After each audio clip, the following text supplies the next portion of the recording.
Bienvenidos a nuestro segundo informe, nuestro segundo comentario académico con lo más importante de este viernes 26 de julio en los principales mercados financieros.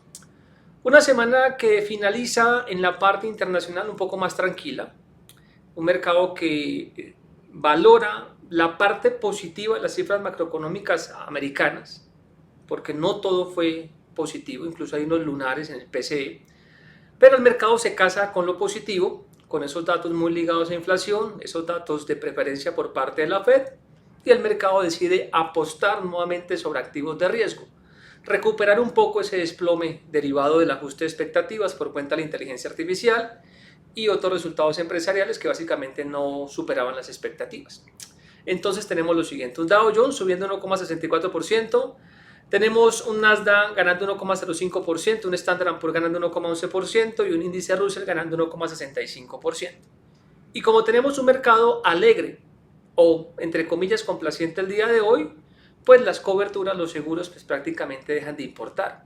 Ayer incluso hacía un comentario en redes sociales sobre lo que pasaría con el VIX, que es el índice de miedo, que de alguna forma es un termómetro de las opciones, que no solamente hay para Standard & Poor's, hay para Dow Jones, para Nasdaq, para Russell, y los invitaba a darle una chequeada a esos cuatro índices. Y en ese contexto, pues básicamente les decía que seguramente el mercado, luego de alcanzar casi 20 unidades en el VIX, pues básicamente era una moderación, tal cual lo que sucede en pantalla, moderaciones bastante fuertes, estamos hablando de moderaciones por encima del 9%, y eso al final, para alguien como yo, que está siempre al extremo del mercado y que lo que busca es precisamente encontrar dónde le paga mucho más el mercado por equivocarse o dónde hay más probabilidades de éxito, pues básicamente es tomar ventaja. Así que en temas de seguros, volatilidades, pues creemos que ahí es donde debemos estar.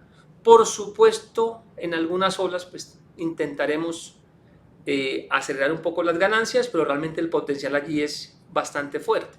Se los he explicado aquí y lo he compartido previamente. No voy a hacer la operación para luego decirles lo que dio como resultado. Y es que el potencial de las coberturas incluso va hasta el 360%, con unos riesgos bastante limitados porque precisamente el mercado está inclinado. Y en eso hago énfasis durante todos los informes porque es que ahí está el dinero.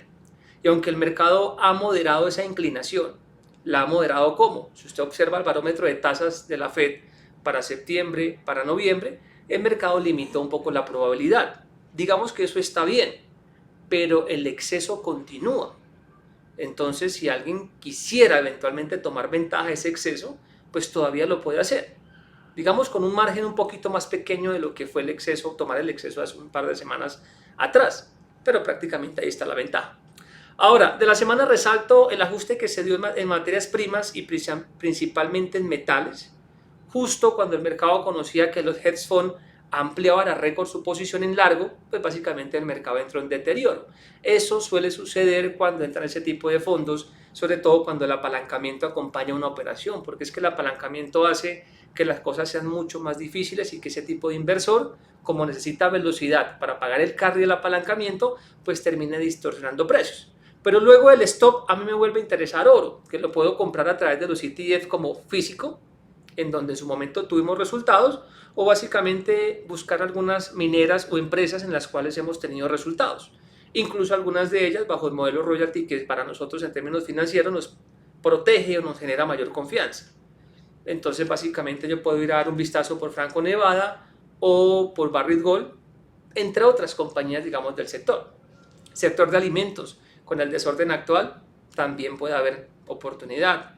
Empresas ligadas al segmento de agua, ahí también hay nichos. Es decir, que en medio del desorden ahí se puede hacer plática con cuidado y diversificado, porque usted puede tener la opción, pero digamos que si usted entra en un lote muy grande, pues ahí también digamos que le genera a la cartera una volatilidad que no es necesario en este momento. Simplemente testeos, diversificado, una parte líquida, afuera tengo un porcentaje líquido mucho mayor, en la parte local realmente ese porcentaje es mínimo, así que digamos que tengo un poco más de margen de maniobra en la parte internacional y considero que básicamente lo estamos haciendo bien, es decir, estamos colocando el dinero donde creemos debe ir. Ahora, los bonos americanos recuperan terreno, cerca de 1,70%, recupera más terreno la parte corta y la parte intermedia de los bonos, la parte larga pues queda un poco, es decir, gana terreno, pero se queda corta pues comparada con lo que sucedió con los bonos de mejor duración. Un TBT que se ubica en 33,58, cayendo 1,52%. Considero que eventualmente, aunque los bonos pueden tener un mejor aire o una extensión de la utilidad, pues básicamente el mercado va a entrar nuevamente en venta. Y en ese contexto el TBT me puede dar a mí nuevamente patrones de entrada. Es lo que yo quiero buscar. Yo quiero buscar un TBT a un nivel puntual donde eventualmente tenga una mayor ventaja, porque yo sí creo que en los bonos hay un deterioro mayor y que por cuenta de bancos regionales vamos a seguir teniendo un desorden. Y no se les olvide lo que también hemos dicho por aquí durante mucho tiempo, y es la factura por inversión de curva. Es que el hecho de que no suceda ahora no quiere decir que no suceda en el futuro. Hay una deuda por inversión de curva y las señales son bastante notorias y ya han entrado a hacer efecto en vivienda, en tarjetas de crédito y en otros rubros de mercado. Es decir, estructure la cartera asumiendo recesión en los Estados Unidos. Cuando yo le cuento esto, no es para influir miedo, ni para influir pánico o vender ese tipo de emociones, no. Simplemente para que usted, como yo, nos adelantemos al peor escenario. Y el peor escenario es que eventualmente llegue ese tipo de etapas económicas y usted básicamente no tenga la cartera cubierta. Yo tengo una cartera que en una gran proporción puede resistir una recesión americana. En el peor escenario, y les repito, si me llego a equivocar, pues temporalmente voy a rentar menos que el mercado, pero es que eso a mí realmente no me preocupa en absoluto. Porque yo incluso se los he contado, de corto plazo muchas veces yo pierdo contra el benchmark, el referente o los índices. Pero en el mediano o en el largo plazo, digamos, yo empato y eventualmente puedo ganar la tarea. Así que esa competencia de corto plazo no es algo que me quite el sueño, digámoslo así, que me preocupe. Lo que me preocupa más es evitar errores que me saquen del juego. Finalmente, cualquier utilidad que yo deje de percibir, pues la ganaré más adelante, porque pues tengo la capacidad para buscar retornos, tengo la experiencia de años previos en el mercado y tengo las herramientas que normalmente dan resultado, así que eso no me afana. Y esa no debería ser su afán no debería ser el corto plazo, ni intentar ganarle a los referentes, ni nada de eso, sino más bien evitar tener embarradas, evitar tener operaciones que simplemente carezcan de sentido. Entonces, ¿en los Estados Unidos hay plática? Sí, pero no en los segmentos de moda, y ojo con eso, ojo con esos segmentos de moda, que no estoy diciendo que no puedan en algún momento tener algún tipo de fluctuación en la que uno pueda buscar algo, pero no es el tipo de operación con el que yo me despierto todos los días con el objetivo de realizar. No es el tipo de estrategia donde yo me sienta totalmente cómodo.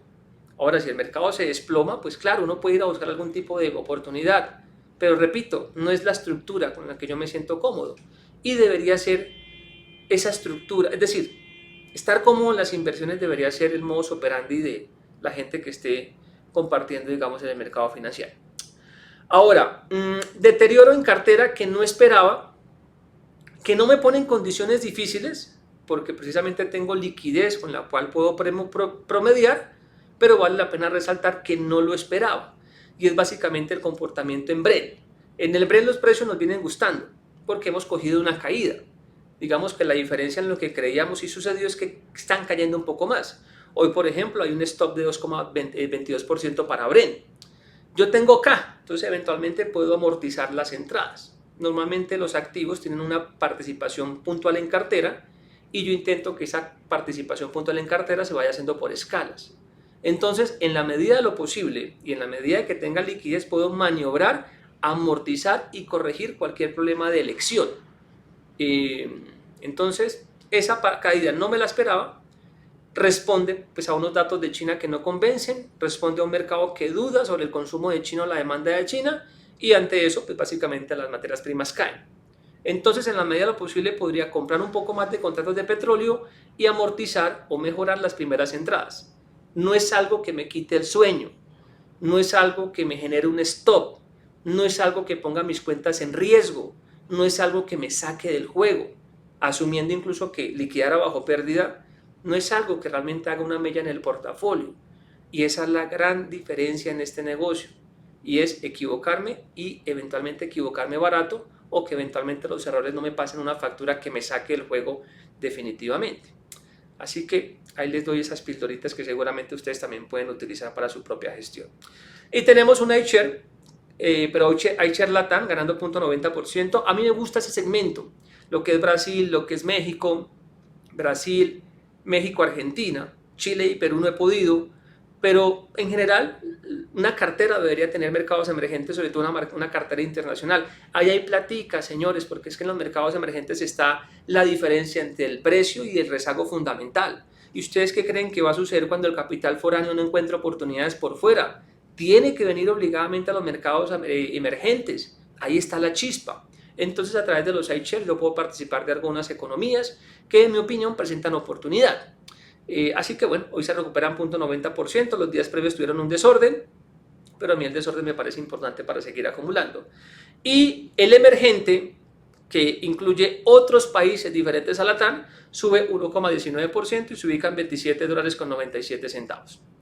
Ahora, segmento individual, petroleras, algunas pasan raspando o en nuestra parrilla otras, digamos, sí se van al rojo, porque con una caída de 2,5 más o menos de petróleo, pues difícilmente esas cotizaciones se pueden mantener de corto plazo. Pero por ejemplo, Petronar alcanzó tentativamente a romper la racha de 8 jornadas consecutivas a la baja. Ganó 0.07%. Es pequeño, es marginal, pero finalmente es verde y rompe una racha. $14,47. Tenemos a Exxon en $117.36, perdiendo 0.06%, y Occidental $60.54, ganando 0.02% aproximadamente. Canacol en el mercado canadiense cierran $4.43, gana 2,31%. En la parte americana cierran $3.23, gana 2,71%. Y en Colombia el activo registra valorización de 1,89%, segunda jornada al alza. 12.980 pesos. Si hago la conversión, más o menos 100 pesos se pagaron de más. Y prácticamente el efecto lo hace el par canadiense, que está testeando 1.38,30, y ayer hablamos sobre eso.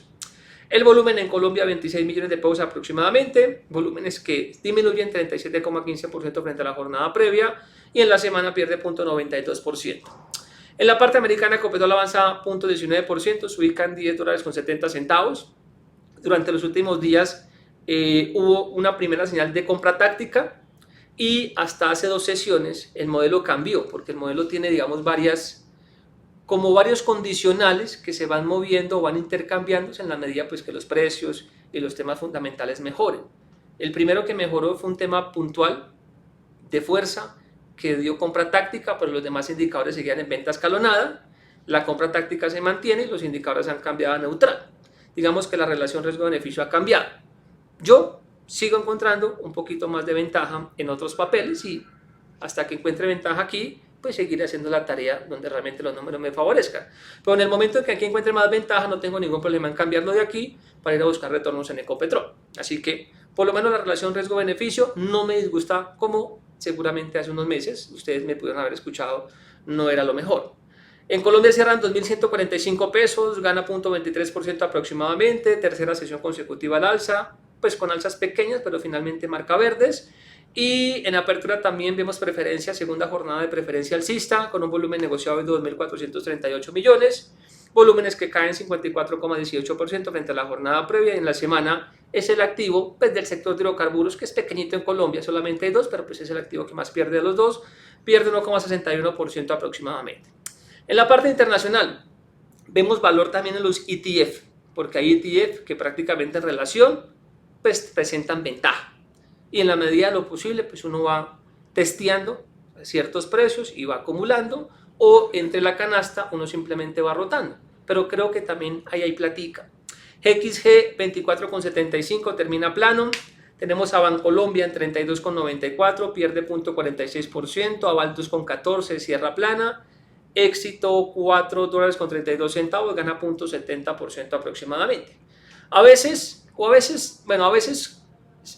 sí, durante la semana nos valoraron mucho mejor afuera en algunos ítems de mercado, algunos bonos corporativos se mejoraron, algunas primas de riesgo mejoraron, pero lo que es segmento de renta variable sigue apático.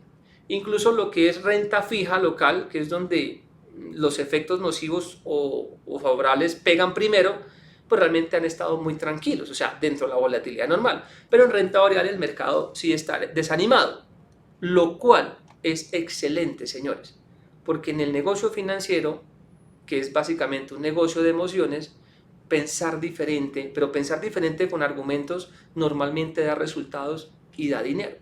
Entonces, una de las condiciones que yo siempre tengo para ir comprando acciones, como eventualmente lo he hecho en Colombia, porque tengo liquidez marginal prácticamente, es primero encontrar relaciones riesgo-beneficio favorables, niveles de confianza favorables, aumento de volatilidad, pero sobre todo encontramos un mercado deprimido, un mercado aburrido, un mercado ilíquido. Y una de esas tantas señales que nos indican que el camino es por allí es simplemente redes sociales. Cuando básicamente, y eso es algo bien interesante, los mismos perfiles vuelven a ser apocalípticos en acciones. Cuando esos mismos perfiles, es que la historia se repite tal cual. Esta misma historia la estábamos viendo hace más o menos 2 años y medio, si no me falla más o menos el cálculo, tal cual. Las mismas redes sociales negativas, siendo apocalípticas en acciones, aburridas del negocio. Entonces uno sabe que básicamente qué viene después, porque la historia lo muestra. Entonces la tarea pues simplemente es hacer en pantalla las cosas. Hay 2 temas que me parece fundamental que ustedes puedan identificar. Un tema es el agotamiento del mercado producto de un cambio fundamental estructural, porque hay cambios fundamentales temporales, que una compañía un trimestre gane menos o pierda dinero, pero que en la historia cree valor. Eso es un tema temporal. Y otro es un tema fundamental estructural, que la compañía simplemente, el nicho de mercado perdió participación y perdió sustancialmente participación, que los niveles de endeudamiento se incrementaron notoriamente, que las métricas de pasivo patrimonio se perdieron, o que simplemente la compañía como nicho de valor o unidad productiva pues simplemente ya no va más. Esos son cambios fundamentales estructurales.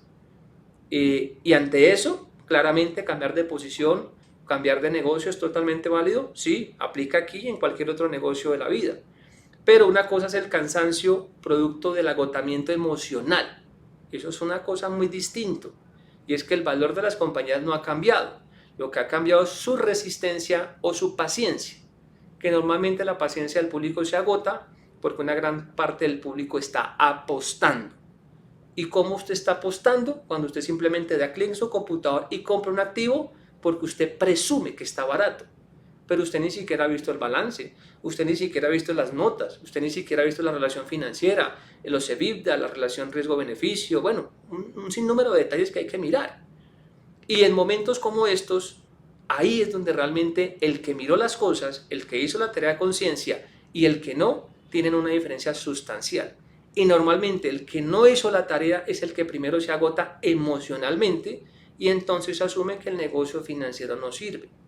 O como les conté durante la semana, que es bien paradójico, que es cuando el mercado está lento, de pocos beneficios, de poca actividad, al público le da por sacar el dinero, al público le da por irse de vacaciones, por comprar vivienda, por comprar auto, pero cuando el mercado está alcista, eufórico, la gente está extrayendo dinero para comprar acciones. Son 2 actuaciones que están en contravía. Pero es psicología humana y este negocio es eso, psicología en una gran parte, por una gran mayoría realmente. Entonces, ahí está la pantalla, seleccione las compañías que usted conozca y ya deje que el tema fluya.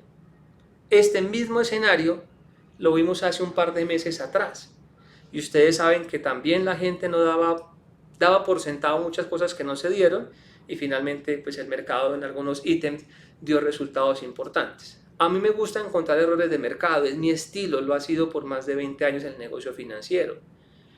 Y bueno, como eso ha dado resultados, pues yo sigo haciendo el mismo procedimiento. Comprar valor, comprar agotamiento emocional y simplemente estructurar la cartera para que en su momento pues los réditos vuelvan a estar, digamos, en la pantalla. Así que ese es siempre mi consejo.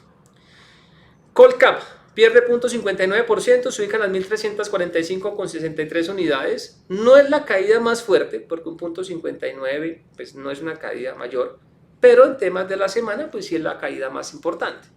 5 sesiones consecutivas en rojo. Nos regresamos a niveles de abril del año. Entonces mire que tampoco es que haya pasado un apocalipsis. Solamente nos regresamos a abril de 2024. Normal dentro de la volatilidad. Volumen negociado 39.800 millones de pesos aproximadamente. volumen que se incrementa 7,35% frente a la jornada anterior. En la semana el índice cae 1,61%. Si vamos a observar el mercado global colombiano, que ahí vienen pasando cositas interesantes, tenemos un volumen de 5.800 millones de pesos. Tenemos a Amazon y a Pfizer como las acciones más negociadas del segmento, 7,59%, Amazon 737.000 pesos y Pfizer sube 3,33% a 124.000 pesos. Ahí en Pfizer se estaba configurando una señal técnica bien interesante. Y en la parte negativa el ISAC que cae 1,96% y se ubica en 339.400 pesos. Y tenemos a Nvidia que cae 1,89% a 455.000 pesos. Sobre Nvidia ya hemos hablado aquí en su momento y mire que el mercado da la razón. Es decir, que lo que se comparte por aquí, que me lo podría guardar sin ningún problema, pero pues la idea es compartir las cosas para que ustedes tienen dos caminos. O escuchan el consejo y por lo menos reflexionan, o lo ignoran y comprueban con su cartera si tenía o no razón. Yo creo que a veces es más barato escuchar consejos y por lo menos reflexionar sobre eso. No estoy diciendo que yo tenga la razón siempre, no, yo también me equivoco muchísimo. Solamente les pido que den la oportunidad que cada opinión que yo les comparta, por lo menos la pongan en reflexión. De más está que les puedo evitar alguna pérdida.